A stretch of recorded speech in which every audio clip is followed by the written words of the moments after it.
Welcome to the Church Solutions Podcast, brought to you by JSL Solutions. The Church Solutions Podcast is designed to help equip you and your church in the use of technology and other tools and services. And now, here are your hosts, Steve Lacy and Phil Thompson. Welcome to another edition of the Church Solutions Podcast. Hi, my name is Steve Lacy. And I'm Phil Thompson. Thanks for joining us today on our little podcast here called Church Solutions Podcast. And we are with a company called JSL Solutions. What is that company all about? JSL Solutions is a parent company with 3 products: StreamingChurch.tv, ChurchAppLive.com, and MyFlock.com. So we provide live streaming, apps for churches, and websites and church management systems.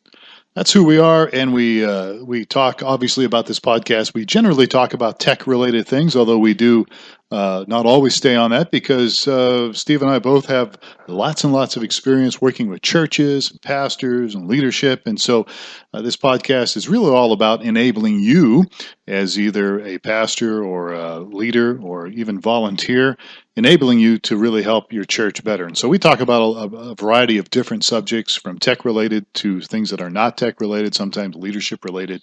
So what are we talking about today? Well, today we're going to talk, since we are recording this in the midst of summertime, we're going to talk about 5 ways to beat the summer giving slump. Summer giving slump. What is that? Well, what that means, are you patronizing me? What this means is, and most churches experience this to some degree. It's summer. People go on vacation. They kind of disconnect a little bit. Kids are off from school usually, vacations, traveling, and many times churches kind of experience a downward trend in giving during the summertime. Right, and since we serve the church industry, we see that the churches are also buying less at that time of the year as well. Yeah. So they tend to cruise through the summer, right? Not making any major decisions, and that's understandable. I've always, from my own experience, and I get some flack on this sometimes, but I think it's very possible to grow your church during the summertime. Mm-hmm. And maybe we'll do a podcast on that sometime. I actually have experienced, but it does take some effort. And the same way of what we're going to talk about today when it comes to giving during the summertime. Yeah, so we're going to go through 5 ways to beat the summer giving slump. We're going to go through that, and some of this you can work on right away. Some of this you might want to begin to work on now in preparation for the next summer. Mm-hmm. It's a process, and it does take a little bit of energy, but if you put the energy into what we're going to talk about today, I promise you will see some rewards. All right. So let's start off, shall we? Let's get going. So number 1, when it comes to 5 ways to beat the summer giving slump. So number 1, get better at vision casting at all levels. Get better at vision casting at all levels. So one of the things I have found, is, since I've been involved in leadership, and most people will probably agree with me, when it comes to, if you have an issue in your church, whether it's a giving issue or even a volunteer issue or something with your ministry you got a problem with, I like to say this, that it's not necessarily the problem you've got a problem with, it's a bigger behind-the-scenes problem, vision. That's maybe just a symptom of the big problem. Yeah, it's usually a problem with vision. And so there's a quote, "A clear vision of mission will be decisive in fostering your congregation's capacity for giving." And so vision is always asking the whys, not the hows. Mm-hmm. And so basically a compelling vision moves people, on a heart level, as well as makes sense in their head. So it really comes down to crafting your vision in multiple mediums to really make this process work. And so here's the deal. How are you, if you're a church pastor or associate pastor or leader on your board or whatever it is, or even a leader as a volunteer in one of your ministries, how are you telling your vision? How are you communicating your vision? Because really that has to go on all the time. And you can certainly do it here in the summertime. It goes in multiple ways. Right. You can cast your vision and communicate your vision on multiple levels. Yeah, I'm going through a devotional series that actually was written by Rick Warren, and it's talking about the dreams that God has for you and achieving your dreams. Yeah. It's kind of interesting because dreams and visions are, I think, very related here. But it was interesting. It was talking about Rick Warren at the beginning of his ministry. I don't know if a lot of people know how he began. He was knocking on doors and meeting in a high school and had very, very humble beginnings. But he said right from the beginning, his vision was to have a church with serving 50,000 people in Southern California and several acres of being able to do ministry and all these really, I thought it was like, wow, really big things for a guy that was, so it's interesting. So he was very bold in declaring his vision and casting his vision. Yeah. Well, and your church hopefully has a vision, and it's a vision that people need to catch in order to get behind it, and that involves the giving as well as other areas. So there's lots of ways to really tell your vision. And one of them is obviously your preaching, your speaking from the pulpit. And you'd be surprised how many pastors don't really include their vision in their messages. And I understand why some people don't, but it's always good to, whatever topic you're on, show how that kind of ties in to the vision of your church. And so I think that should be done on a regular basis. Another suggestion would be to do some little, what's called mini talks, 2-minute giving talks. As part of the message? Yeah, I think you could do that either before the message or maybe after the message. And I wouldn't say you have to do it every time, but you should probably do it on a regular basis to really talk about, how the church is supported, why it's important for people to give. I know at our church we'll have baptism celebrations. It's really an exciting time for the church to watch people baptize, and they do tie in. They said, when we get to the part of the service where it's tithing, he says your tithes have helped reach these people that became baptized. Yeah. So it's kind of a 2-minute giving talk as well, just kind of how it ties into the vision. Well, again, people, need to be reminded, hey, why are we giving? Well, we're giving, and here's the reasons. Here's what's happening. Here's the results. Right. Those kind of things. There's some proof positive of, this is what your dollars at work are doing. Yeah, it's a healthy motivation, and I think it's good. The other thing would be State of the Church talks. We have our State of the Union address for our nation. We do kind of a State of the Union or State of the Church talk at the end of the year. Some people do it at the beginning of the year. And this would be, when you say state of the church, that means not the globe or the nation's church. It's your ministry, right? I'm talking about your specific local church. The church. I'm actually talking on church this weekend at my place, and church has so many different definitions, but we're talking about your own church. Here's the state of our church here. Here's what we did this past year. Here's where we're going. Here's what we want to see happen. Those kind of things. You can do that in a very healthy way. So another way when it comes to your vision is actually writing it out and communicating it in different avenues. One of those things is your newsletter. Hopefully you have a weekly newsletter. And I would suggest that you have it online. You print it maybe for people that don't that aren't online all the time. There are people out there that don't check their emails much, but maybe have it printed, have it online, and contain your vision in your newsletter. At least tie the articles that are written and stuff into your vision. Yeah, it may not need a whole article dedicated to the vision every newsletter, but just kind of reinforce the vision. I totally agree, and I think occasionally you might want to have an article. Yeah, that's true. Occasionally.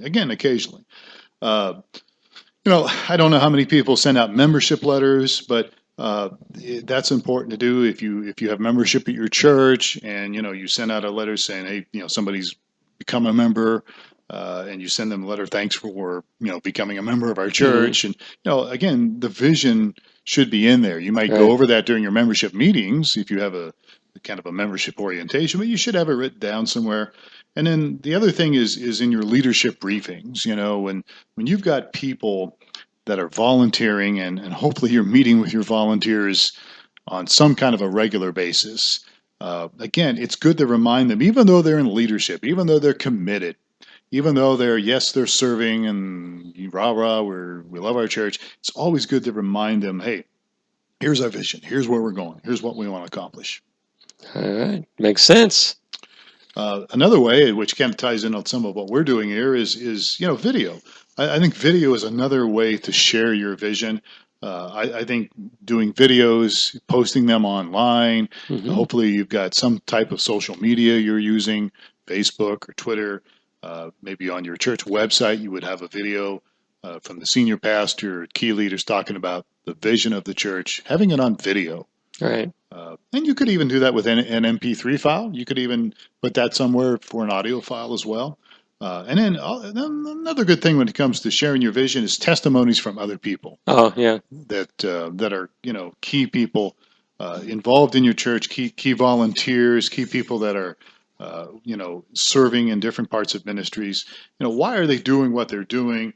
What are they, what's their motivation? Well, hopefully the vision, and they get to share that vision. There's nothing more powerful than, it's one thing for the leadership to share the vision of the church, but it's another thing when other people. Yeah, it's the whole satisfied customer. Yeah, and they deal. Repeat that. Right. And they can say, yeah, they've got a hold of the vision, and they're actually able to communicate that with other people. Mm-hmm. Definitely powerful. All right. So last thing in the vision category. Celebrating your vision. Again, a lot of churches don't do this, but as we talk about 5 ways to beat the summer giving slump, one of the ways that, of course, to do that when it comes to vision is celebrating. How's things going? As you kind of mentioned this earlier, Steve, with your church that does baptisms. It's kind of a celebration. I mean, I was on staff there, and we would kind of make it a party atmosphere. Yeah. We'd have balloons places. Yeah, balloons and cake. There was and cake, wasn't there? Yeah. Cheering and all kinds of fun stuff. It was a celebration when somebody got baptized. Well, you can celebrate those kind of moments in your church. Somebody decides to give their life to God. Somebody gets baptized.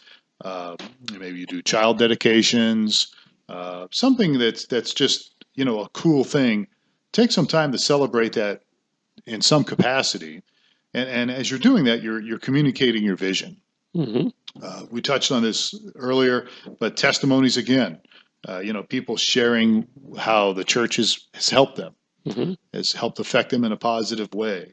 And then there's also leadership celebrations where I think as a leadership team, and I see this, it varies from church to church, but in my opinion, your leadership team needs to really have some unity and be close together. And the way you get unity is you do things together. And so celebrating together as a leadership team, doing things together, retreats. A good little morale event. Yeah, absolutely. Every once in a while. And as you do that, as you do things with your leadership team, so in other words, you're not just sitting around a table meeting all the time. I mean, that gets boring, it gets old, gets stale. Spend a little bit of time doing something as a leadership team, celebrating together, relationships, the church, recreational things. Right. It's just a powerful way. Crazy adventure. Yeah, absolutely. Go paintballing or something like that. Absolutely. I've got a retreat we're planning for my leadership team, and I'm looking forward to it. We're getting away. We're getting out of Tucson and going to do something, for a day or two. And it's a good way to also reinforce the vision. So as we talk about 5 ways to beat the giving slump, as we said, getting better at vision casting at all these levels we just talked about is really important. Now there's some practical things we can do. Yes. You're good at this stuff, aren't you? I don't know. We'll see. Yeah. So one of the practical things, number 2 would be really managing your cash flow in a proper way. And what we mean by that is taking in account for the summer slump. So if you hear some noise out here, Steve is still remodeling in areas of his house. We're working out of his home here doing this podcast. And so when you hear people hammering and different noise going on, what do you got going on up there again? We are remodeling a bathroom. All right. So we told him to keep quiet, but he's working up there. Not you, but the other guy. So, all right. So manage your cash flow. Now, it's a little late for this if you're listening right now, probably. But again, really plan this out for 2016. Yeah. So the idea here, what you basically mean by that is if every summer you do have a slump, or maybe it's every winter, or depending on what it is, you kind of get to know your giving patterns and what your budget's going to be and plan accordingly. So, I mean, you would do this in your own personal life. You had a job where you're income varied during part of the year, you want to say, yeah, I'm heading into the lean time when, there's not any Christmas shopping going on or whatever it may be. Yeah. Yes, that you just prepare for that time and either set aside some funds from, prior months so that you're budgeting, 3 months out or so. Right. That's what you want to do. You really do need to maybe have some kind of a reserve. The bottom line is this: when you get up and have to if you're a pastor, you have to get up and make a stressful appeal, because it's summertime and we're in summertime slump. Stressful appeals rarely produce the results that you want. Right. Well, it kind of gets into the nature of giving, and we're going to talk about this, but needs-based giving rarely works. Right. People give to a vision that they buy into. They don't necessarily eagerly give to, I need the church needs my money. That really doesn't motivate people. Yeah, need-based appeals really end up actually doing the opposite of what we just talked about. They reduce your vision to just paying bills instead of, changing people's lives. Hopefully that's your vision. It's to help people's lives change in a positive way. So when you're making this, we're out of money and it's a summertime and please give, it really kind of, it just doesn't work. It doesn't work well. I mean, it might work once. You have to keep doing it. People get tired of it.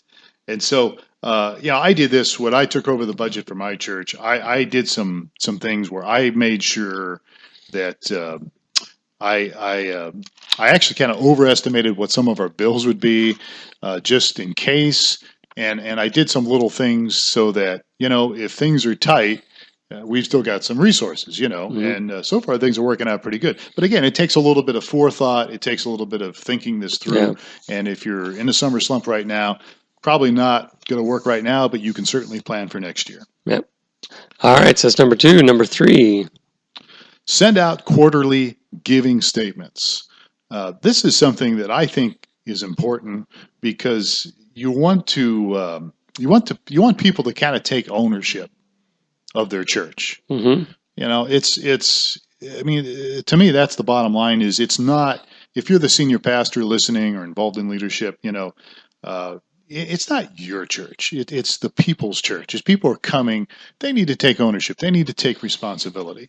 And so when you're sending out regular giving reports, it really helps people understand. It creates deeper vision of ownership. Right. And these giving reports are not just the giving reports, right? I mean, you would send out, here's your giving, but you'd also include the vision of the church and how your giving contributed to the vision. Exactly. And again, if you, and as you know, if you've had some victories and some great things have happened, put those things in the letter. I mean, you don't want this to be a long, long letter, but you certainly want people to see, hey, things are happening here. We've got some positive things going on. Here's the quarterly giving report. Thanks for your contribution. And here's what's going on. And people, that helps people kind of stay in the mix, especially when you're doing this every quarter. It really helps because people, people are not always around. They miss things. They don't read a newsletter maybe as much as they should. And so I would send this out. Now, there's different ideas on how to do this.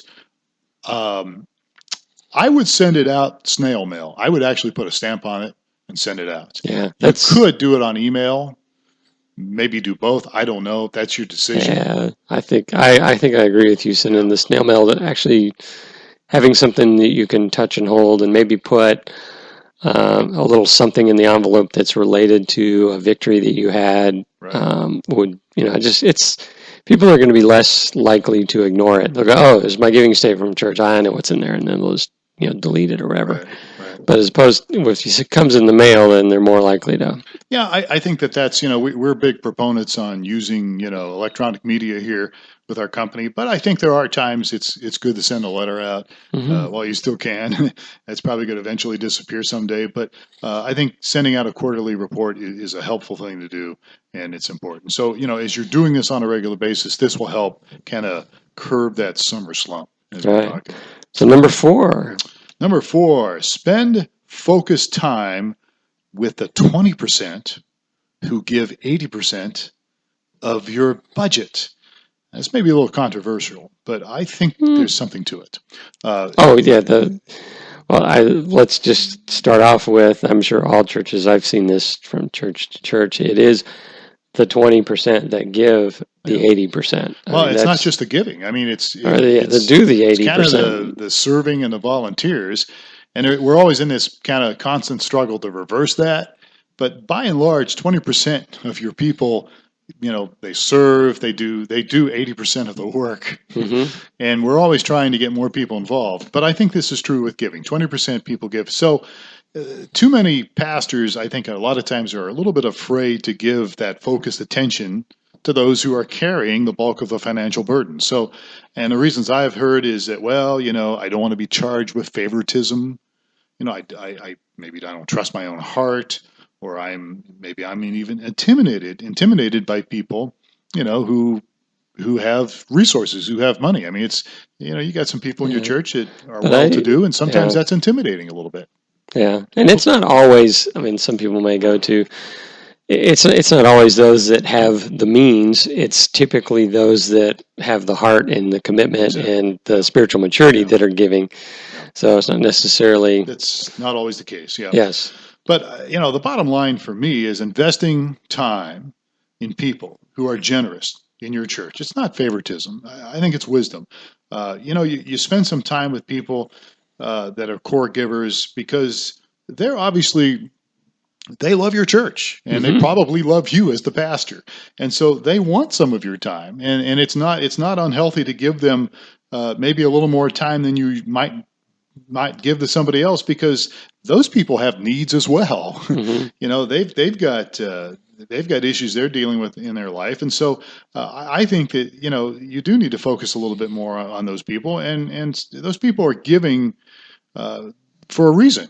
There's the reason they're giving, and to help them along, and to be involved with them, and to thank them for giving, and to I'm not talking about being. You don't want to pander to them. Right. I'm not talking about pandering or showing favoritism in a way, but I think it's good to be a part, because they're obviously buying into your ministry. Right. And they're doing it for a reason. Right. And so to ignore them or whatever is just not a healthy thing to do. Right. And so, those kind of things come down to, and it ties into other areas, other key people in your church, leaders. Are you investing in your leadership?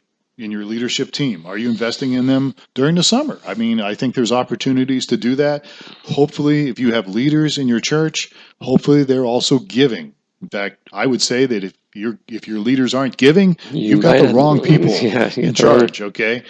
They should be giving as well as not just serving on a board capacity. So invest some time in your leaders, invest them with them relationally, invest in them spiritually, and help them in their life as well, because they want to be a part of things. So anyhow, moving on. Number 5. So number 5 is, we talk about 5 ways to beat the summer slump. Number 5, help people automate their giving.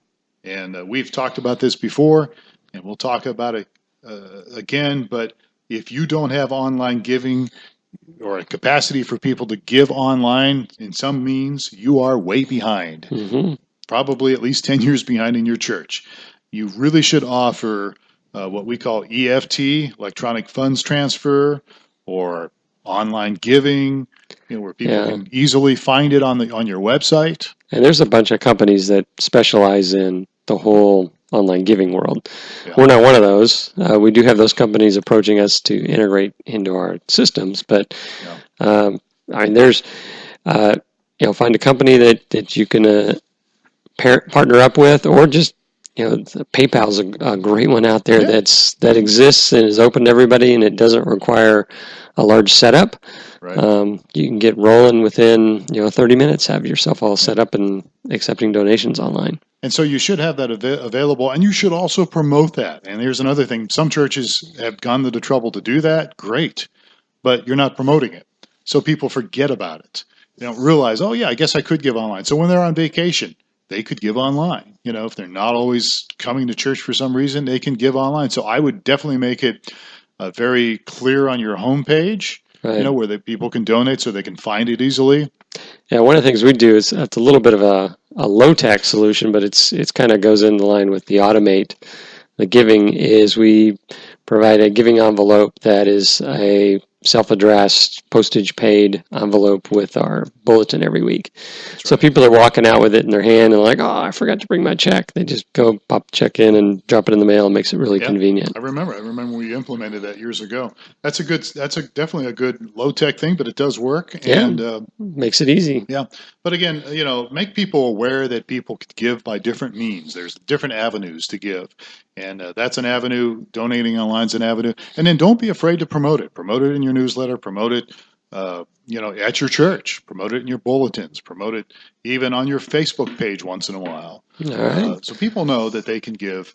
And those things will help you deal with the summer slump. So there you go. All right. So 5 ways to beat the summer giving slump. All right. And so if you've got some other things to add to that, folks, we'd love to hear from you. Maybe you disagree with some of that. Maybe you think it's great or you want to add to that. We'd love to hear from you. Here's our email address. What is it? Support at StreamingChurch.tv. One of our emails, anyhow. Support at StreamingChurch.tv. You can catch us on iTunes. Just go to iTunes and look for Church Solutions Podcast and subscribe. And by all means, give us a little review. Steve and I would love to hear from you. Or you can always find us on YouTube. Just look for StreamingChurch.tv on YouTube. We put the audio version of this podcast on YouTube, and also NewMediaMinistries.tv is another place. And I don't know, we're all over the map, but we'd love to hear from you. All right, sounds good. Okay, so thanks for being with us. He's Steve Lacy. I'm Phil Thompson. We are out of time, but we will catch you next time for another edition of the Church Solutions Podcast. Thanks for listening. Have yourself a great day, a great week. We'll catch you next time.